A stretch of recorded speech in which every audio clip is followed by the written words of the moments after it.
Hey guys, Pete here. Mr. Robot Season 2 Episode 10 was a big one. This will be my Episode 10 recap and review and will contain spoilers for everything that's happened in the show up until this point. I know, it's super late this week, but I had to take some work to pay the bills. I know this won't get a lot of views because of the late release, but I love this show and this episode was amazing, so I couldn't skip it. I get mixed feedback in the comments. Some people really like the scene-by-scene breakdown, but others just want the overview. So what I'm going to do this time is do the scene-by-scene and then paste the timestamp link in the description to where that ends. After that point, I will talk about where all the major characters are and some theory and spoiler stuff that's come up since the show aired. There's a lot to talk about, so let's get right into it. We start the episode out with the return from Terry Colby, who is visiting Philip Price in his office. Find out that Price is pulling in a favor to give China a leg up in the Congo. This relates to Minister Zhang's ambitions, and Price is obviously trying to secure funds from the Chinese government in lieu of the bailout. This loan will get him a meeting with the President of the US, which he believes will help to solve E-Corp's financial situation post 5/9. Possibly more importantly, we get an insight into Price's overall motivations in life. He tells Colby that he has always asked himself if he was the most powerful person in a room, and that the answer has to be yes. To date, he says that the answer is yes in every room with the exception of one or maybe two. He says that alone motivates him, and he seems to say being godlike is really the only way to be. We get a scene with Joanna getting dressed to go out. We figure out this is before she went to post up outside Elliot's place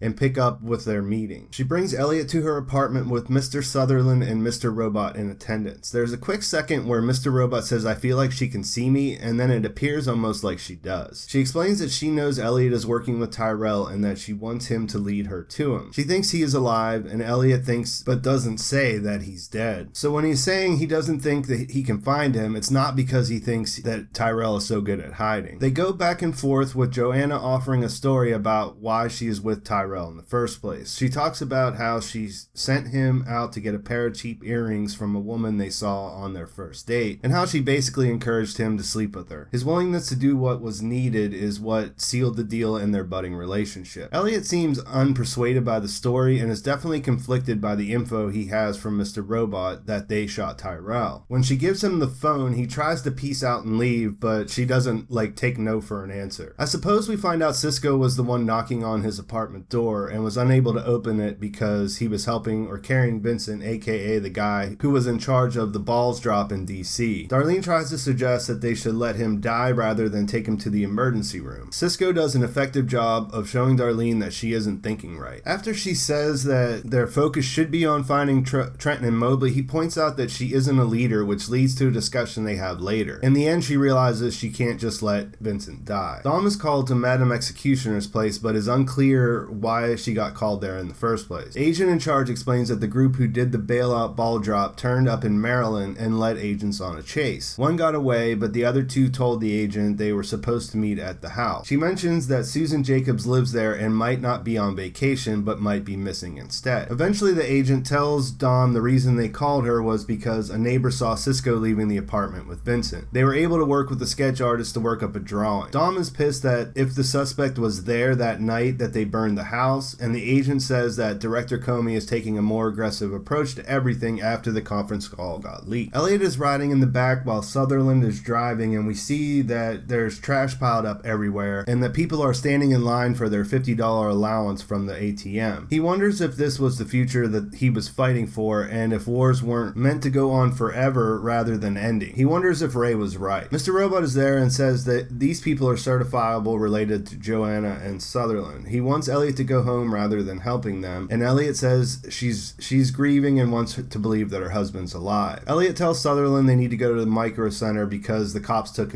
all of his computer hardware. We see Dom bring the sketch of Cisco into her boss's office. She shows him that the sketch matches a composite they got from Ollie for the CD guy when he came in, and she points out that they are the same guy. Her boss says they are going to put out a bolo, which she says will force the Dark Army to kill him. She stresses that they have fresh evidence on him and that he isn't tainted, but if they put out the sketch, there's no way the Dark Army will let him live.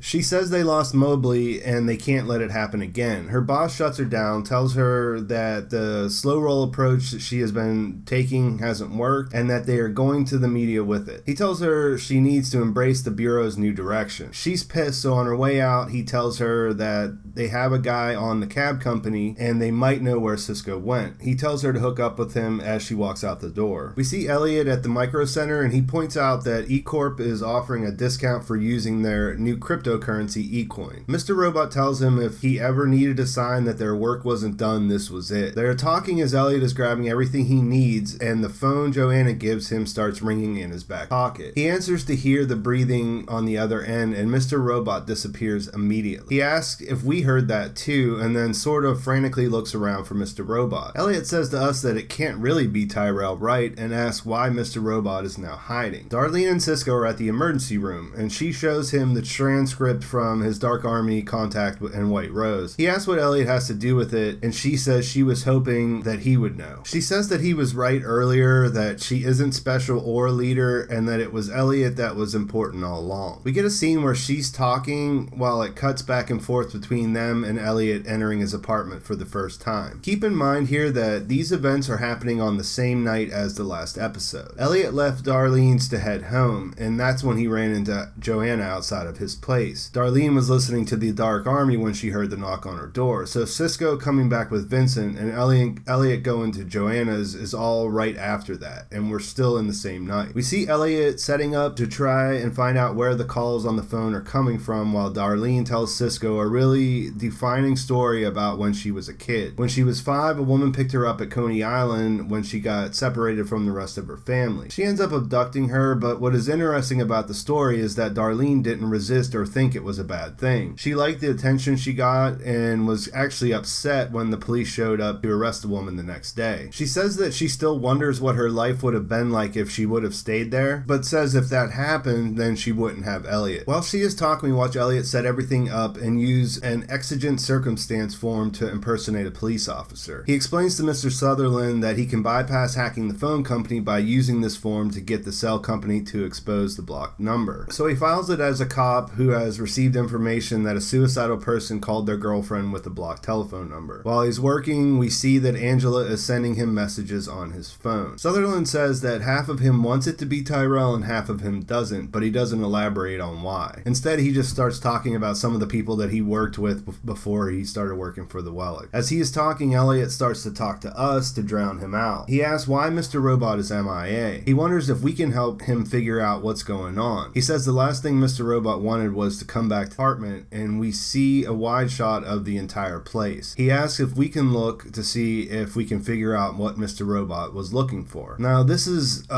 spoiler city, so I will talk about it later because Cora Donna gave up a clue to what it was in an interview, and then it's pretty easy to confirm what Mr. Robot's looking for. After the look around the room, we cut back to the hospital where we see this Frank Cody character on the TV. He's talking about the next step, blackouts. He says the proverbial they are doing this to take away your power, and that he isn't talking about the electricity. There's an obvious implication that this is stage 2, and it's odd that it's sandwiched in between these scenes. I have to be honest that I didn't pay much attention to the other times this guy popped up, but there is a lot of theory out there that stage 2 is about destroying infrastructure, so keep that in mind. The nurse tells Darlene and Cisco that Vincent's injuries aren't new and that he is on a respirator. She says they need to do more tests and they'll know more in about an hour. Darlene and Cisco decide to go get something to eat while they wait. Elliot talks to the phone company about the form that he faxed over and gets the current location of the phone that made the calls. Finds out it's within 40 feet of a residence on the Upper East Side. Mr. Sutherland says God damn it when he sees the address and then takes a picture of it with his phone. When Elliot asks is it him, Sutherland just says trust me, he wouldn't be calling from that house. So he knows the address by sight but doesn't let us know for sure who lives there. At the same time, we see the FBI kick in the door at Cisco's place. Dom grabs his badge from the library and we find out his name is Francis Shaw. Obviously no one was home, so nothing else happens there. Back at the hospital, the nurse who helped Darlene and Cisco sees his sketch on the TV. She appears to realize it's him right away. Darlene and Cisco are sitting down to eat at a restaurant not far from the hospital, and Elliot gets another urgent message from Angela. Darlene is talking about leaving because she is worried that the Dark Army took out Trenton and Mobley and will do the same to them. We see Dom arrive at the hospital with other FBI FBI agents to respond to the nurse's call. Since the news is on, Dom finds it weird that they stayed in the emergency room, and her boss tells her that they must have saw it and so they won't be coming back. Elliot meets Angela on the subway, and she asks him why he started F Society. He looks around for a while before saying he didn't want to involve her. She then tells him about Dom coming to her apartment earlier that night. From here, all the scenes kind of run concurrently. So Darlene and Cisco talk about waiting to make a decision, and Dom gets her aha moment back at the hospital. She asks the nurse about the TV, realizes they didn't see the bolo, and takes off to look for them. Elliot tells Angela he can fix this, but she says she's going to meet her lawyer so she can turn herself in. She says they will always lose to them, and that she is going to tell them that she planted the femtocell. She says she will just own up for the part she played, but tells Elliot that sooner or later they were going to catch up with him as well. Darlene and Cisco have a touching moment while they're eating, where she shows that she has real affection for him for one of the first times that I can think of. Elliot thinks, how can he protect the people he cares about if every step he takes puts them in danger? Feels remorse for hiding out in a cage while they took all the risk. We see Dom looking around the neighborhood, and then Angela asks Elliot about the time she found him in the museum. She says he was yelling at the staff because they couldn't see who he thought he was seeing. She asks if it was her father then too, and he takes a while where it looks like he cycles through a few different reactions before saying he didn't remember that at all. She says he can't work with Mr. Robot and asks him not to trick himself into thinking he can do that. After that, he just stares until they start to pull up in the station, and she tells him he should probably get off. He stands up, walks over to her, and then gives her a real hug. He thinks to himself that he doesn't want to leave her, and then does something totally un-Elliot. He gives her a kiss. It's a real kiss that lingers until the train stops and he pulls away. After he leaves, she looks devastated, and we see two people approach her. There is more to this couple than you can glean just from this scene, so I will get into that later. Dom shows up at the restaurant and finds Darlene and Cisco. She calls in all units, then goes inside to confront them. At the same time, we see a motorcycle pull up with two riders. The one on the back gets off with a gun and walks towards the restaurant. We watch his approach that's timed perfectly with the crosswalk sign, and he opens up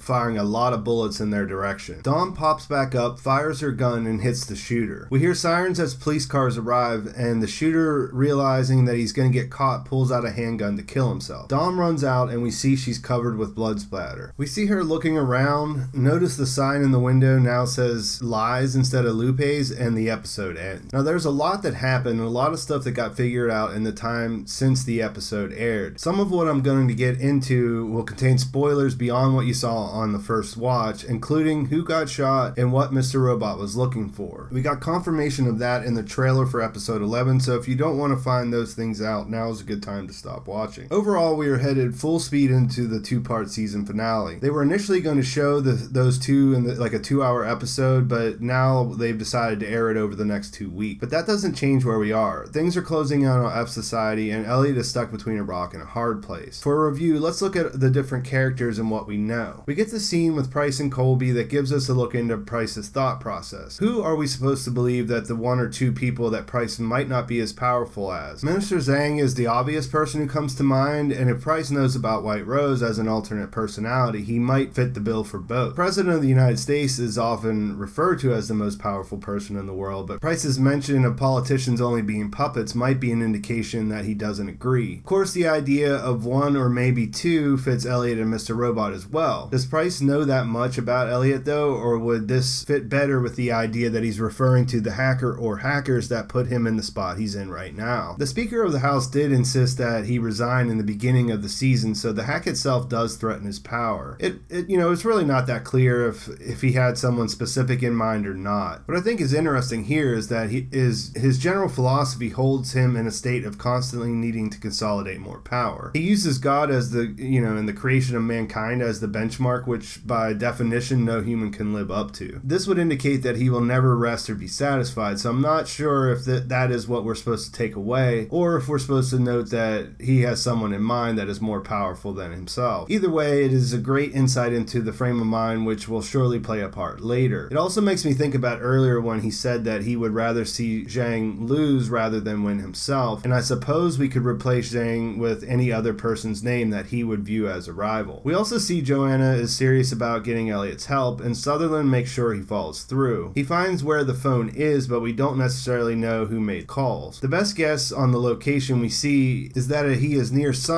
near where we know Scott Knowles lives, or where we could guess that Price might live. There are theories that say Knowles is actually holding him at his place, but other than the address, it's just speculation. Other fans think Knowles is the one sending the gifts and making the calls, but Elliot answering the phone and hearing the same breathing makes this a little less likely. Really, Elliot's answering the phone doesn't explain much, so I think we'll have to wait and see why Sutherland said he wouldn't be at that address. During that scene, Elliot asks us to look around the apartment to help and try to figure out what Mr. Robot wanted to come back to the apartment for. Coradonna, who does the technical stuff for the show, answered a question about this where he capitalized what looked like random letters. When you took all the capitalized letters and put them together, they spelled out bottom right. In the bottom right of the shot, there's a pile of mail, and in the trailer for the next episode, we see Mr. Robot picking up the mail by himself. This could be from the Dark Army. Many fans pointed out that Leon mentioned he was going to get something in the mail, but at the same time, he showed a letter saying he was getting out of jail to his therapist when she visited. Either way, Mr. Robot is interested in something that came in the mail while Elliot was away from the apartment, and in the clip, it looks like he finds it when Elliot isn't around. Mr. Robot leaving obviously has something to do with Tyrell, and it seems to be that he lied about him being dead. In the 90s scene where Mr. Robot is protecting Elliot from the beatdown he's getting from Lone Star and